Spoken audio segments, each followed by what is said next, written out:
What's up guys, welcome back to the channel. Today we are doing part 2 of the beginner mistakes that you absolutely don't want to make, whether it's YouTube or just social media in general. There are a couple little pitfalls and traps that you don't want to fall into if you really want to take your channel and your brand and take it to new heights. So I'll put the link to part 1 in the description so you can check that out if you haven't yet. But without further ado, let's get to part 2. So the first one is, don't be a clickbaiter. If you don't know what clickbait is, it's basically something that was just set up to get you to click so the person can get the clicks and get the views on their video, and they never actually follow through and give you the answer that they promised. We've all seen those videos where the thumbnail is like, learn how to make $1 million in one day. I'll show you how you can get 5,000 followers with one click. Yeah, that doesn't happen. Doing stuff like this might get you some clicks early on, but this is a surefire way to get known as somebody who makes a lot of promises and doesn't ever follow through. If you're continually making promises to the audience about how you're going to show them how to make X amount of money when you know that you can't make a promise like that, how you're going to take their business from zero to a couple million of dollars, how you're going to take somebody's Instagram page from 0 to 100,000 followers with just the tap of a button, you're just going to be known as somebody who talks a lot of crap, and the audience isn't going to trust you. When you come up on the recommended videos, when you come up on the explore page, people are going to say, hey, that's the person who says one thing and they don't do it. I know everybody is desperate for that watch time. People are willing to do whatever it takes to get that click, to get people to watch as long as possible. You also don't want to be that person who drags out a video for 15 minutes to get to the point in the last 10 seconds. People are kind of wise to that. If you haven't gotten to the point, if you're not an established channel yet, people are probably gonna click away and go to another channel, start watching some cat videos or something. I know you've seen people who have done this successfully and they do a little bit of clickbaiting, but that's because the person is already known as a personality. People like that person. They're willing to sit through a little bit more of that person talking in order to get the answer that they want. If you're a beginner, and this video is made for beginners, you don't want to turn off your audience right off the bat. Like I said, I know when you're a beginner channel, you're really keen to get that watch time because you want monetization. For monetization, you need 4,000 hours. Everybody wants to get it, so they do a lot of clickbaiting. They make a lot of promises to get people to watch more of the video so they can hit that benchmark and they can become monetized. But then what? The money just doesn't start pouring in. People have to keep watching your video, and if you get known as somebody who talks a lot of crap, they're not going to want to watch your videos. So the next point is kind of a takeoff on the first one. It's stop with the long intros. If you're somebody that people just met, you're a new channel, you're, let's say, under 10, 20,000 subscribers, do you really need that 30-second intro before every video? I know you want the watch time, but get to the point.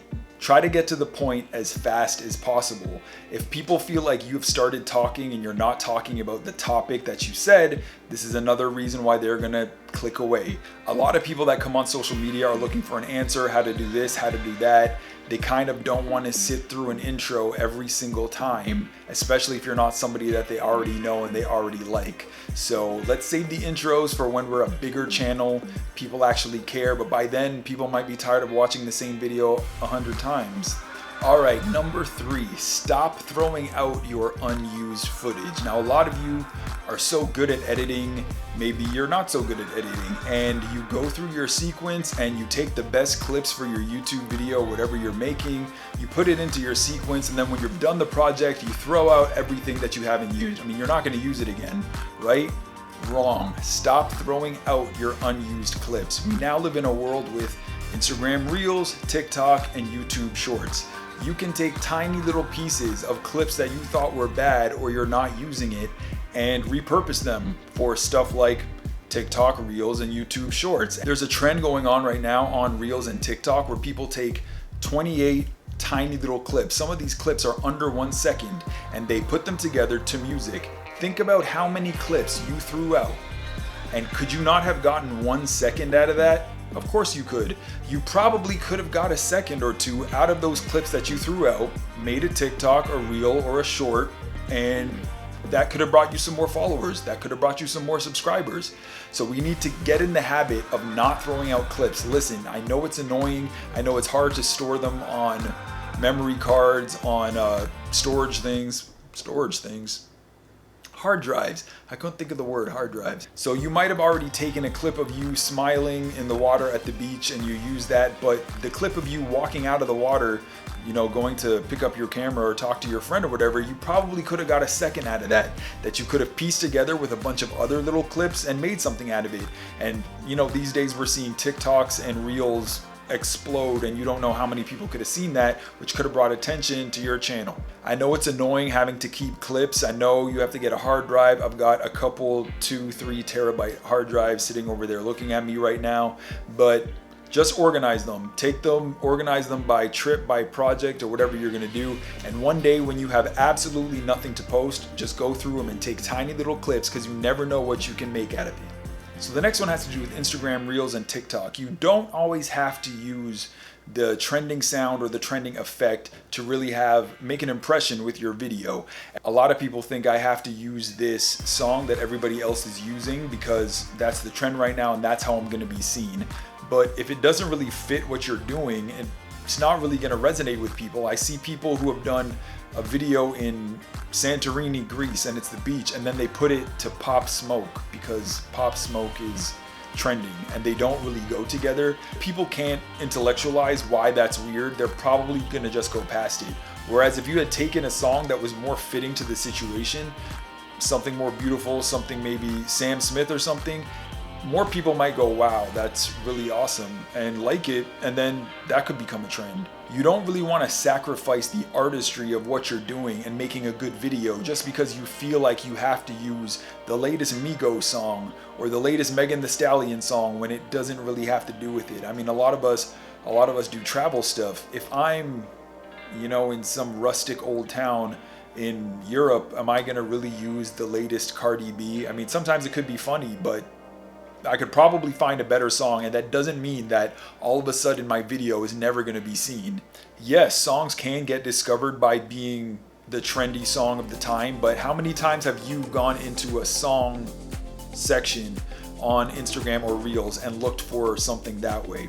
Not a lot, right? People just scroll, and if the video is good, the video is good. In fact, some of the Reels and the TikToks that I like the best use original audio that was made by the person who made the reel. They might have captured it from somewhere else. Who knows where they got it from, but it wasn't something that was in the top 10 of the music charts or whatever, and it wasn't one of those songs that Instagram or TikTok was pushing, because let's face it, some of those songs get really annoying after a while. See if you can use some original audio, whether you record it yourself, whether you get something that's more obscure, that's out there. Take some time and look for something that not everybody is using that's gonna give your video more impact. Not just taking the latest Cardi B song or the latest K-pop song and putting it over your video when it really doesn't actually fit. And here's another little bonus tip about Reels and TikToks. Stop taking down your video when you see that it hasn't exploded after a couple hours.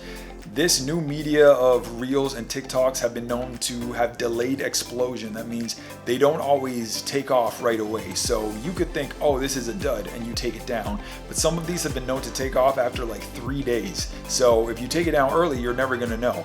The Instagram and the TikTok algorithm thinks I'm showing it to who I think is going to be interested in it right now. And you might have posted it at a time that was super busy and other things were prioritized in front of your video. But when that starts to die down, that's when the algorithm might push yours and you might see yours start to take off. Some of us have seen an old video just take off out of nowhere. So if you take it down, you'll never get there.